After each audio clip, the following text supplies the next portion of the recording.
Bapa di surga, dalam nama Tuhan Yesus, kami bersyukur kepadamu sore ini Bapa, buat rahmat-Mu, buat anugerah-Mu, yang Tuhan sudah limpahkan dalam kehidupan kami. Untuk itu pada saat sore hari ini kami datang dalam hadirat-Mu yang kudus Tuhan, kami merindukan akan kehadiran-Mu dalam kehidupan kami. Untuk itu Bapa, Engkau lawat kami di sore hari ini, Engkau urapi dan berkati setiap kami ya Tuhan. Dan saat ini kami siapkan hati kami untuk ditabur melalui kebenaran firman-Mu. Biar Roh-Mu yang kudus mengurapi setiap kami, sehingga kalau sebentar kami dengarkan firman-Mu, firman-Mu dapat kami pahami Tuhan, dan kami lakukan dalam kehidupan kami, sehingga hidup kami disertai oleh-Mu. Untuk itu Bapa, sampaikan firman-Mu, kami siap untuk mendengarkan. Hanya demi Yesus Kristus Tuhan kami mengucap syukur dan berdoa. Kita yang siap mendengar firman Tuhan sama-sama katakan, amin. Puji Tuhan. Salam Bapak Ibu, Saudara yang kasih Tuhan. Sore hari ini kita akan kembali mendengarkan kebenaran firman Tuhan. Saya yakin dan percaya firman Tuhan yang sebentar kita dengarkan akan menguatkan dan memberkati setiap kita semua. Dan kita akan belajar firman Tuhan dengan satu tema, ada berkat Tuhan di dalam ibadah.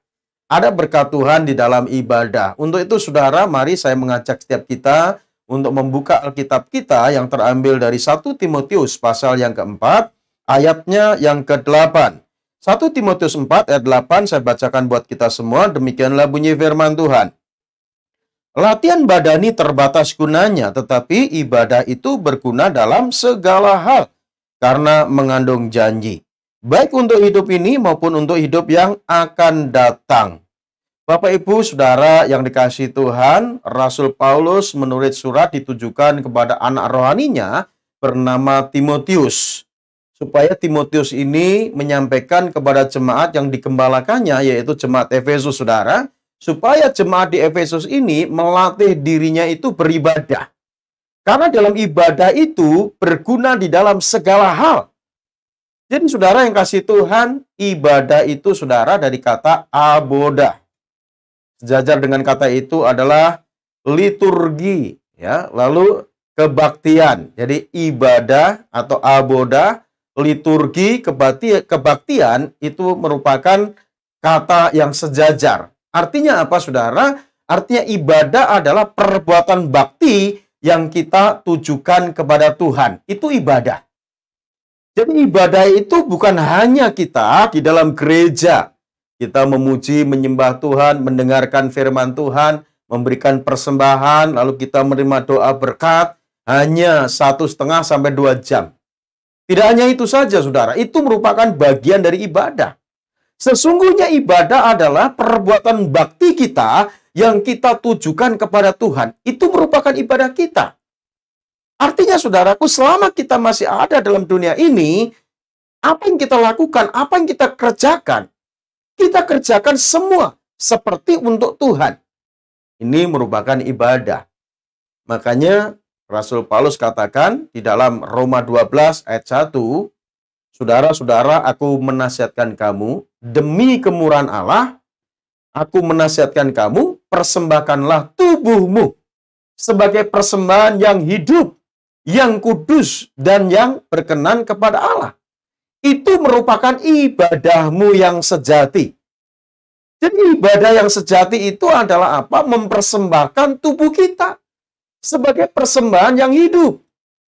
Artinya tubuh kita ini, selagi kita masih ada, selagi kita masih hidup, apapun yang kita lakukan, aktivitas apapun yang kita kerjakan, karena orang hidup pasti melakukan aktivitas pekerjaan apapun, saudaraku ya, kita persembahkan seperti untuk Tuhan.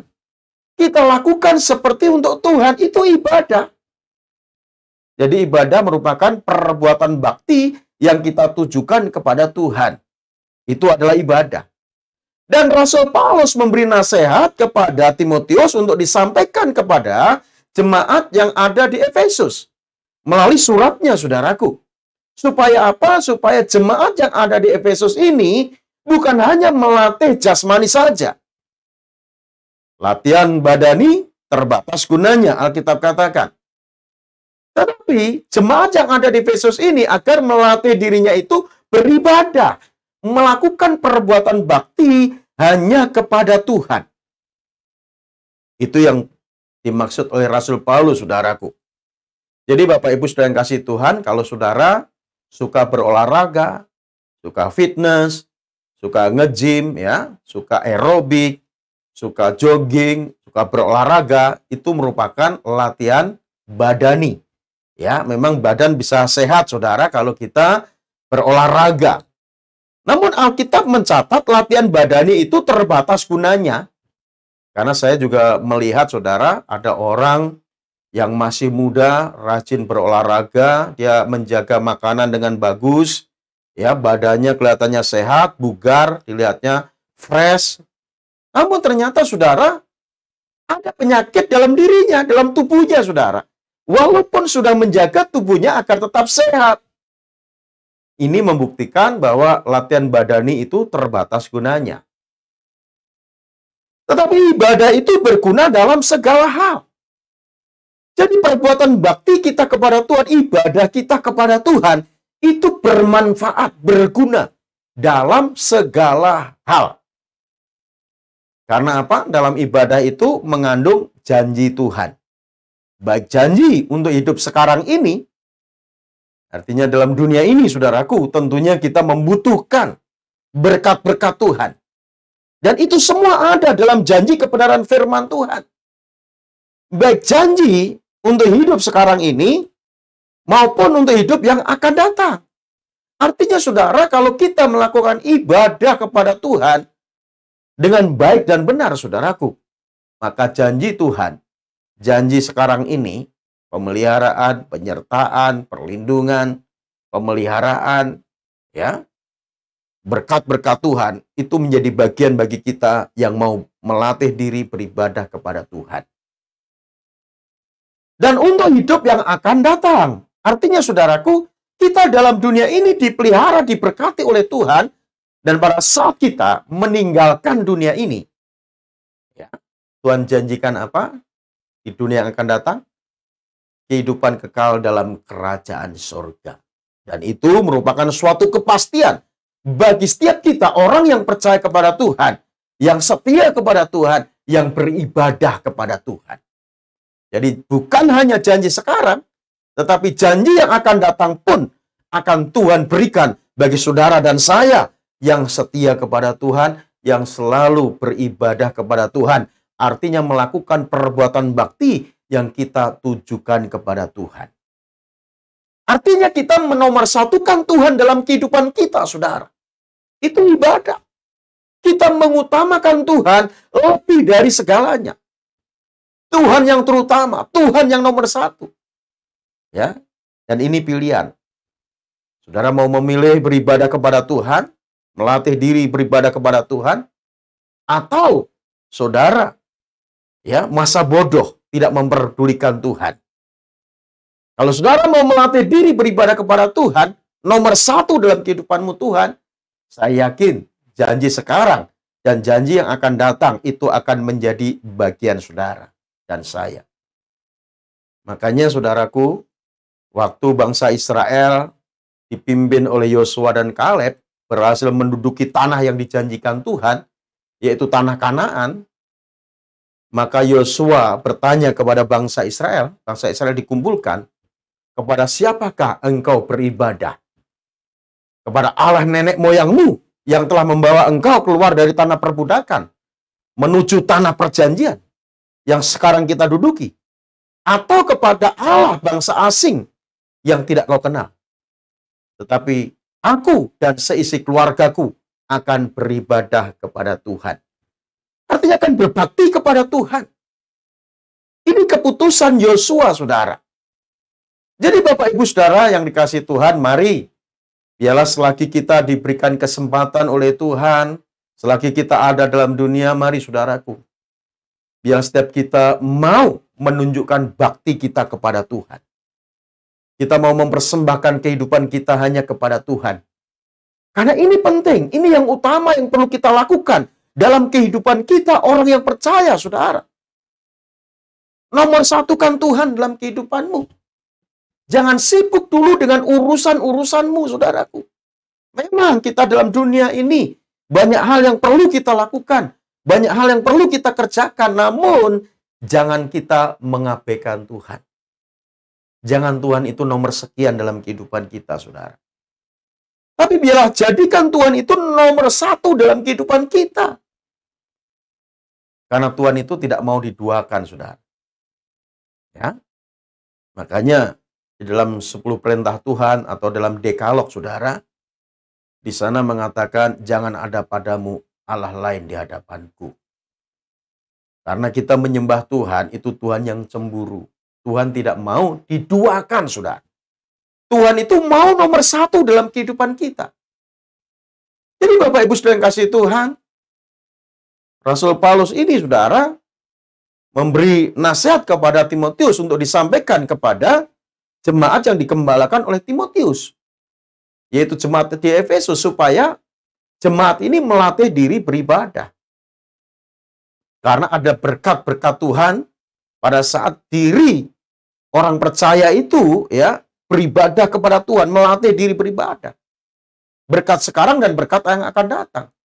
Kenapa, saudaraku? Karena jemaat di Efesus ini, walaupun sudah percaya kepada Tuhan, ya, walaupun dirinya itu sudah disebut sebagai orang Kristen, jadi orang percaya itu disebut Kristen pertama kali itu waktu di Antioquia. Kristen itu artinya pengikut Kristus, saudaraku. Pengikut Yesus Kristus waktu di Antioquia. Jadi jemaat di Efesus ini, saudara, sudah percaya kepada Tuhan Yesus. Sudah mengaku dirinya orang beriman kepada Tuhan Yesus. Tetapi masih kompromi dengan dosa dalam memenuhi kebutuhan kehidupannya. Masih percaya kepada dewa dan dewi. Masih percaya kepada Dewi Artemis, Dewi kesuburan. Masih percaya seperti itu, saudara. Sehingga Rasul Paulus memberi nasihat agar jemaat di Efesus ini melatih diri beribadah. Karena di balik ibadah itu ada berkat yang Tuhan sediakan. Bapak Ibu saudara yang kasih Tuhan, di masa sekarang masih adakah orang percaya kepada Tuhan Yesus, orang menyebut dirinya Kristen, KTP-nya Kristen, bahkan sudah ke gereja, masih adakah yang masih ke paranormal, ke Gunung Kawi supaya kaya untuk memenuhi kebutuhan kehidupannya? Masih ada nggak, saudara? Kira-kira di zaman sekarang? Bukan masih ada, memang ada, saudaraku. Sudah beribadah ke gereja, fellowship dengan jemaat, bahkan mungkin ada yang sudah mengambil bagian dalam pelayanan, tetapi masih kompromi dengan dosa. Masih pergi ke dukun, masih pergi ke paranormal, masih ke orang pintar. Ya, sebenarnya itu orang bodoh, bukan orang pintar, saudara. Karena yang pintar itu hanya Tuhan. Amin, saudara. Ada seperti itu, saudaraku. Makanya firman Tuhan mengajar kita juga untuk masa sekarang. Mari, biar setiap kita melatih diri kita untuk beribadah kepada Tuhan. Artinya kita melakukan perbuatan bakti kita kepada Tuhan. Menjadikan Tuhan nomor satu dalam kehidupan kita, saudara. Ingat, saudaraku, kalau kita kompromi dengan dosa, dalam memenuhi kebutuhan kita, saudara, mungkin saudara bisa kaya, bisa menjadi orang yang hebat, saudara bisa senang secara dunia. Ingat, kesenangan saudara itu terbatas. Kalau saudara bisa mencapai puncak yang engkau inginkan dalam dunia ini, dengan kekuatanmu, dengan kehebatanmu, ingat, saudaraku, dunia ini tempat kita sementara. Dunia ini bukan tempat kita yang kekal. Saudara boleh sukses di dunia, tetapi di masa yang akan datang, pada saat kita meninggalkan dunia, saudara kehilangan kemuliaan Tuhan, saudara binasa kehilangan nyawamu, itu sia-sia, saudara. Sia-sia. Jadi yang terutama yang perlu kita lakukan dalam kehidupan kita itu adalah bagaimana kita melatih diri kita untuk kita selalu beribadah kepada Tuhan. Artinya melakukan perbuatan bakti yang kita tujukan kepada Tuhan. Ya, ini kita perlu latihan, saudara. Melakukan perbuatan bakti kepada Tuhan itu nggak gampang, nggak mudah. Bukan hanya seminggu sekali pergi ke gereja, duduk di tempat ibadah, memuji menyembah Tuhan. Ini bagian dari ibadah. Ibadah yang sesungguhnya itu apa? Mempersembahkan tubuh kita. Mempersembahkan seluruh hidup kita. Karena firman Tuhan katakan dalam Roma 12 ayat 1. Demi kemurahan Allah, persembahkanlah tubuhmu sebagai persembahan yang hidup, yang kudus, dan yang berkenan kepada Allah. Itu merupakan ibadahmu yang sejati. Jadi ibadah yang sejati mempersembahkan tubuh kita selagi kita masih sehat, masih hidup. Artinya orang sehat, orang hidup itu bisa melakukan aktivitas apapun.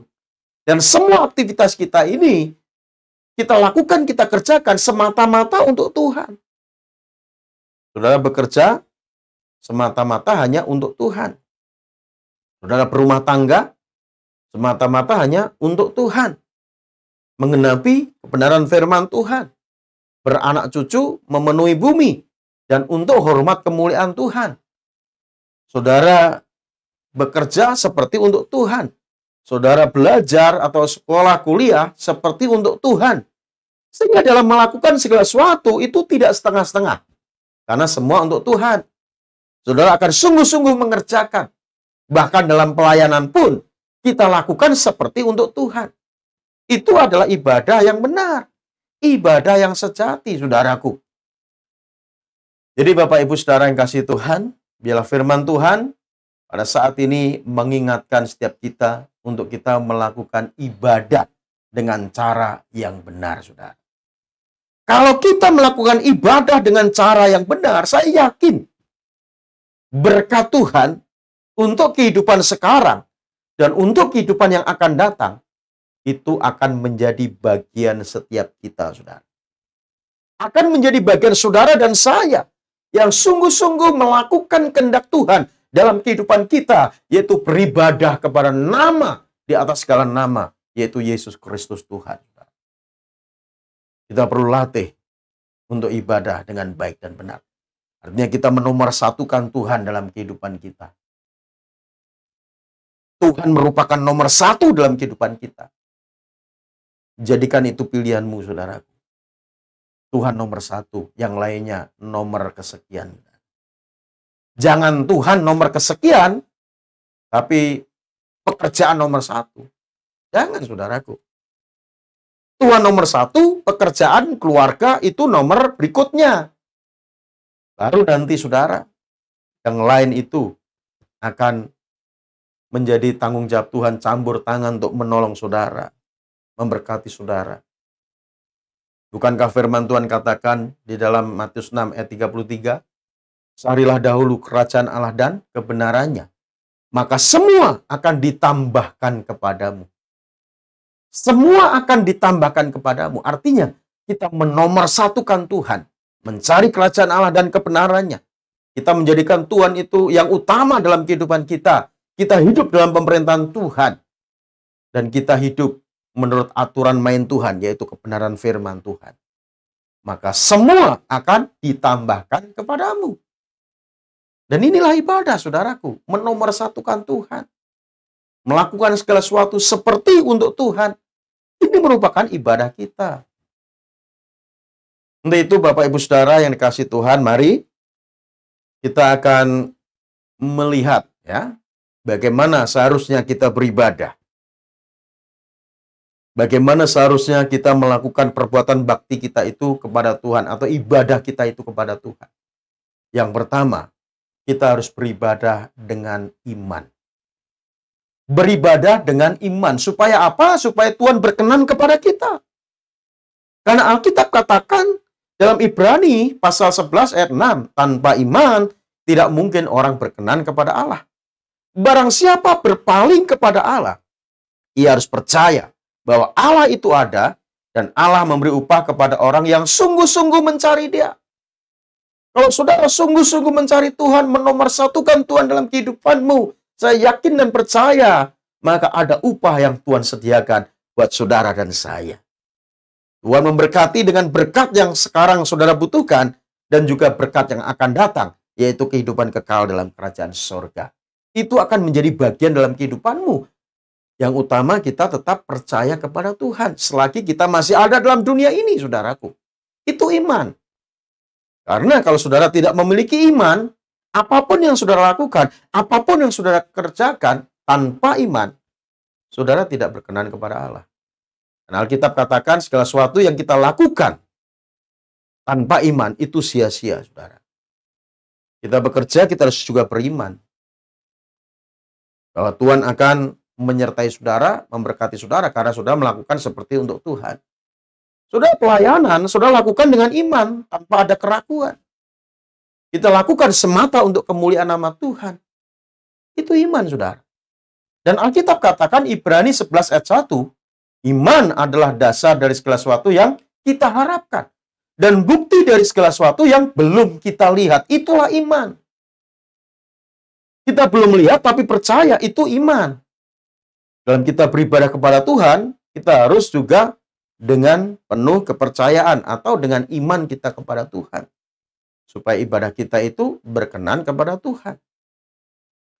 Lalu yang kedua, saudara, ibadah yang perlu kita lakukan, yang kedua, saudaraku, ibadah dengan ucapan syukur.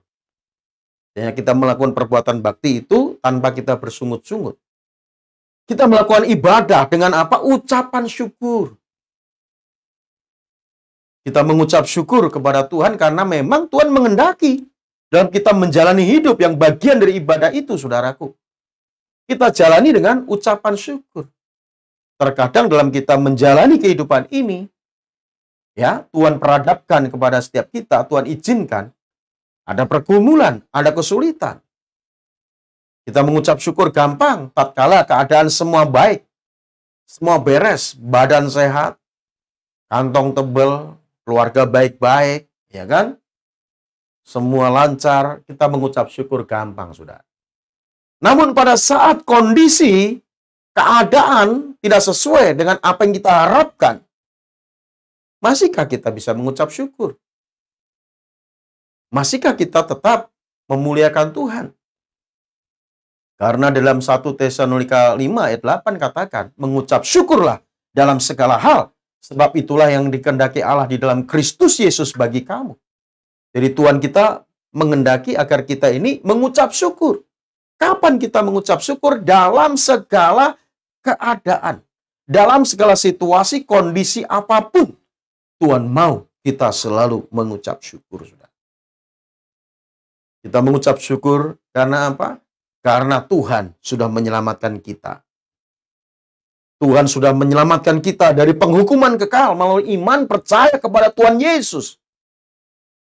Makanya kita harus beribadah kepada Tuhan. Kita mengucap syukur karena apa? Tuhan memelihara saudara dan saya hingga saat ini. Kalau saat ini kita masih ada sebagaimana kita ada, itu bukti kasih pemeliharaan Tuhan dalam kehidupan saudara dan saya. Makanya kita harus mengucap syukur akan hal ini, saudaraku. Kita mengucap syukur karena apa? Karena segala sesuatu itu mendatangkan kebaikan. Ya, semua mendatangkan kebaikan, saudara. Dalam segala keadaan, Allah turut bekerja dalam segala sesuatu untuk mendatangkan kebaikan bagi mereka yang mengasihi Dia dan terpanggil sesuai dengan rencananya. Jadi semua yang terjadi dalam kehidupan kita, itu semua untuk mendatangkan kebaikan. Makanya kita mau melakukan ibadah dengan baik dan benar. Dengan kita mengucap syukur kepada Tuhan apapun yang terjadi, saudara. Dan Tuhan mau kita terus melatih diri kita. Ya mungkin hari ini gagal, namun kita tetap bangkit. Dan kita tidak mau gagal lagi, ya. Kita gagal dalam kita bersyukur. Mungkin saudara pernah mengeluh, menggerutu, menyalahkan keadaan, menyalahkan situasi, kondisi, bahkan komplain dengan Tuhan. Saudara yang kasih Tuhan, mengucap syukurlah kepada Tuhan. Belajar mengucap syukur. Kalau kita pernah melakukan hal itu, saudara, minta ampun kepada Tuhan. Dan bila kita terus melatih diri untuk kita tetap bersyukur kepada Tuhan. Itulah ibadah, saudara. Ibadah yang perlu kita lakukan Yang pertama tadi dengan iman, yang kedua dengan kita memberikan syukur kita kepada Tuhan atau mengucap syukur kepada Tuhan. Lalu yang ketiga saudaraku, dengan rasa takut kita kepada Tuhan. Hormat kita kepada Tuhan. Kita harus memiliki rasa takut akan Tuhan. Dalam dunia ini banyak orang sudah tidak takut Tuhan lagi, saudara. Tidak memperdulikan Tuhan lagi. Namun kita, sebagai orang yang percaya kepada Tuhan, sebagai bentuk ibadah kita kepada Tuhan, milikilah rasa hormat kita kepada Tuhan, rasa takut kita kepada Tuhan. Kita takut Tuhan karena apa? Kemuliaannya, kebesarannya, kehebatannya, kedasatannya. Karena Dia Tuhan pencipta alam semesta. Seluruh jagat raya ini ada dalam kontrol dan kendali Tuhan, termasuk saudara dan saya. Makanya kita harus mengucap syukur dalam segala situasi, kondisi apapun, saudara. Jangan mengeluh, jangan bersungut-sungut, jangan menyalahkan keadaan apapun itu. Kita tetap mengucap syukur dan kita memiliki rasa hormat kita kepada Tuhan. Takut kita kepada Tuhan. Karena Dia Tuhan yang mulia, yang perlu kita hormati, saudara. Alkitab katakan dalam 1 Petrus 1 ayat 17.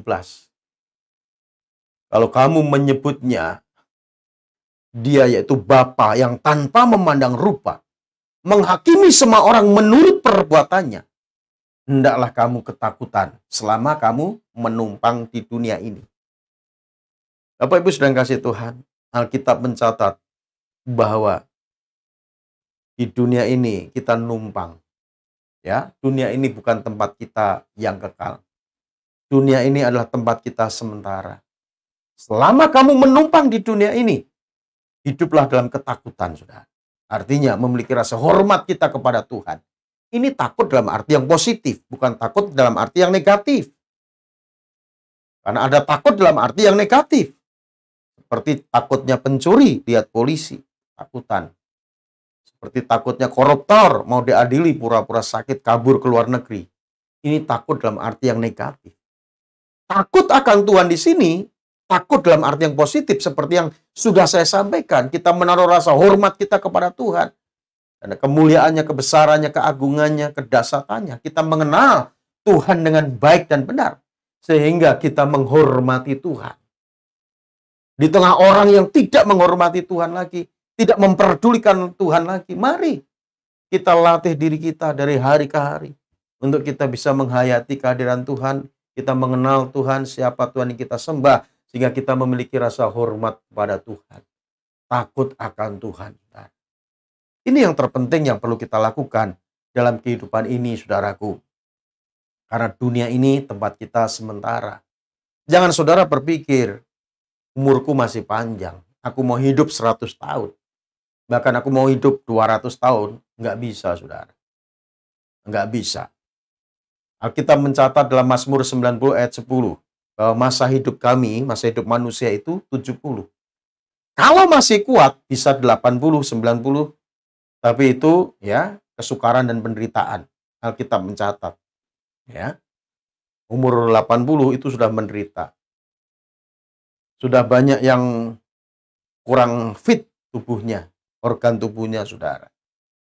Ya, ada asam urat, encok, rematik, batuk-batuk, ya kan, kolesterol, darah tinggi, darah rendah dan sebagainya, saudaraku.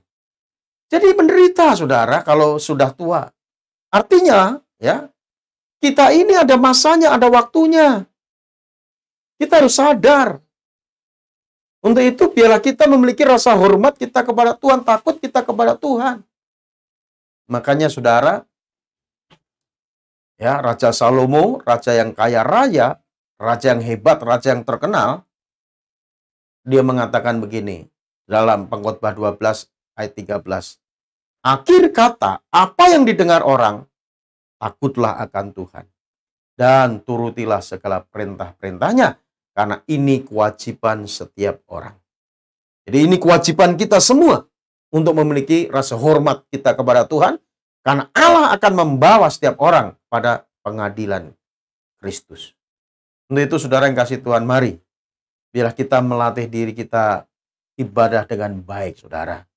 Dengan memiliki iman kepada Tuhan. Lalu dengan mempersembahkan syukur kita kepada Tuhan. dengan kita memiliki rasa hormat kita kepada Tuhan, takut kita kepada Tuhan, maka Tuhan akan memberkati setiap kita. Berkat sekarang dan berkat yang akan datang, itu menjadi bagian saudara dan saya. Tuhan Yesus memberkati, mari kita berdoa.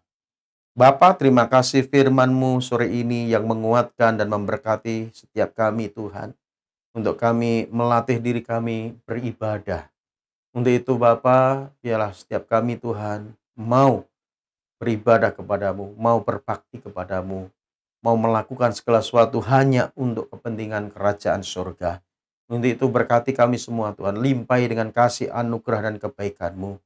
Biarlah Engkau terus menyertai dan melawat setiap kami ya Tuhan. Engkau mengurapi dan memberkati setiap kami semua ya Tuhan. Terima kasih Tuhan, biarlah berkat-Mu Engkau alirkan bagi kami semua. Terima kasih Bapa, demi Yesus Kristus Tuhan, kami mengucap syukur dan berdoa. Haleluya. Amin.